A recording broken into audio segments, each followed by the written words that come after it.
আমার কলিগ মেহেরাফুজ শাওনকে গালিগালাজ করা হচ্ছে, যেহেতু আমার কলিগকে গালি দেওয়া হচ্ছে সেটা আমার গায়েও লেগেছে, প্রোটেস্ট করলাম। ওমা, এখন থেকে সবাই আমাকেও গালি দিচ্ছে।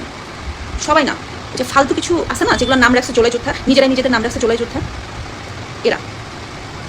তারপর বসে থাকতে থাকতে হঠাৎ আমার মাথায় আসলো যে বাংলাদেশে রাইট নাও সবচেয়ে ভালো অ্যাক্টরকে শাকিব খান। বাবা, এই শাকিব খান এত ভালো অভিনয় করে না এই জোলাই যোদ্ধাদের মতন।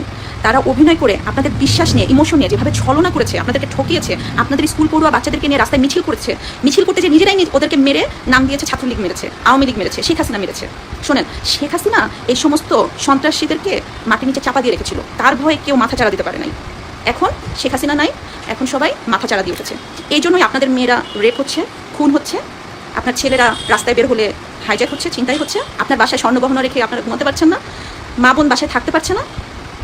এগুলোই আপনাদের এই বিশ্বাসের ফল। এখনো সময় আছে, চোখের থেকে কাঠের চশমাটা সরান, এদেরকে বিতাড়িত করেন।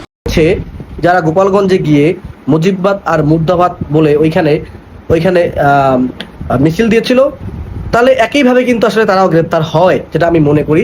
যদি জুলাই সিডিআই এটা লেখার কারণে যদি তারা গ্রেপ্তার হয়, তাহলে কিন্তু এই যে গোপালগঞ্জ যখন গিয়েছিল, হাসনাত ছাড় দিয়েছে, ওরা তখন গিয়েছিল, যাই গিয়ে যখন তারা মুজিববাদ মুর্দাবাদ বলে স্লোগান দিয়েছিল, তারা কিন্তু এই একই প্রেক্ষিতে কিন্তু তারাও গ্রেপ্তার হয়।